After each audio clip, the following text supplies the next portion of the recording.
어제 자수한 유병헌 씨의 조력자 신엄마라고 불리는 구원파 여신도에 대해서 이틀째 검찰이 강도 높게 조사하고 있습니다. 인천지검의 이종원 기자 연결돼 있습니다. 이 기자 나오십시오. 네, 인천지방검찰청입니다. 네, 조사가 어떻게 진행되고 있습니까? 네, 어제 이어 오늘도 이틀째 강도 높은 조사가 진행되고 있습니다. 이 신엄마가 유 씨의 도피 과정에 어느 정도나 개입을 했는지, 또 왜 자수하게 됐는지에 대한 조사가 집중되고 있습니다.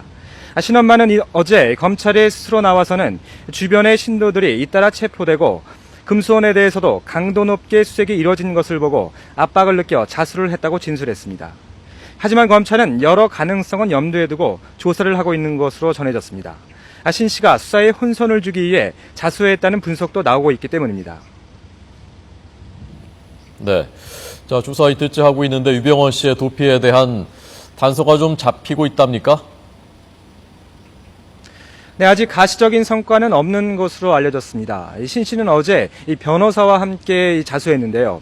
현재 묵비권을 행사하지는 않고 있지만 유 씨 도피와 관련해서 아는 게 없다며 혐의를 부인하고 있는 것으로 알려졌습니다.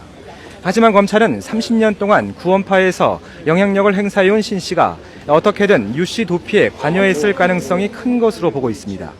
유 씨의 도피 경로와 은신처 등을 집중적으로 캐묻고 있습니다.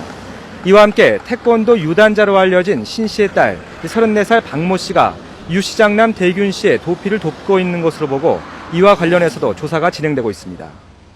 네, 자 어제 체포된 유병헌 씨 형 유병일 씨한테서는 뭐가 좀 나올 수 있겠습니까?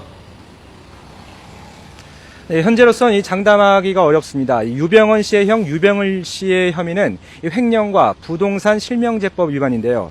이 청해진해운에서 특별히 하는 일 없이 매달 꼬박꼬박 고문료를 받아 챙겼고 유 씨 일가의 차명재산 관리에 관여한 의혹도 받고 있습니다. 다만 도피와 관련한 작은 단서라도 얻기 위해 이와 관련된 조사도 진행되고 있습니다. 검찰은 신 씨와 유 씨 형에 대한 조사를 계속 이어간 뒤 체포 시한인 내일 오후 전까지 구속영장 청구 여부를 결정할 방침입니다. 네, 유병헌 씨가 지금 어디에 있을 가능성이 제일 크다고 검찰이 보고 있습니까? 네, 검찰은 아직 유병헌 씨가 이 전남 일대에서 숨어 지내고 있는 것으로 파악하고 있습니다. 검찰은 며칠 전 금수원 압수수색에서 집무실 등을 압수수색하면서 DNA를 확보했는데요. 지난달 25일 순천 송치제 별장에서 채취한 DNA가 일치한다는 분석 결과를 받았습니다. 이 사실은 유 씨가 순천에 갔었다는 것을 증명하는 건데요. 이후 행로를 추적해 볼 때 여전히 남쪽 지방에 있을 수 있다는 판단입니다. 이에 따라 검찰과 경찰, 군 등 유관기관들은 은신처 찾기를 계속하면서 이 해변 밀항 취약지 등을 중심으로 유 씨의 밀항 기도를 차단하는 데 주력하고 있습니다. 예, 알겠습니다. 자, 마지막으로 지금 검거 작전 어떻게 진행되고 있는지 좀 정리를 해주시죠. 네, 앞서 검찰이 이 검사를 비롯한 수사 인력을 추가로 보강했습니다. 경찰도 검문 검색 인력을 10배로 늘려서 전국에서 일제히 추적을 시작했습니다. 어제는 전국적으로 임시 반상회도 했고요. 임시 반상회에서는 유 씨의 신체적 특징 등이 공유돼 주민들이 쉽게 신고할 수 있는 방안 등이 논의되기도 했습니다.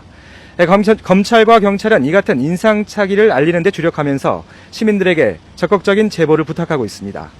지금까지 인천지방검찰청에서 YTN 이종원입니다.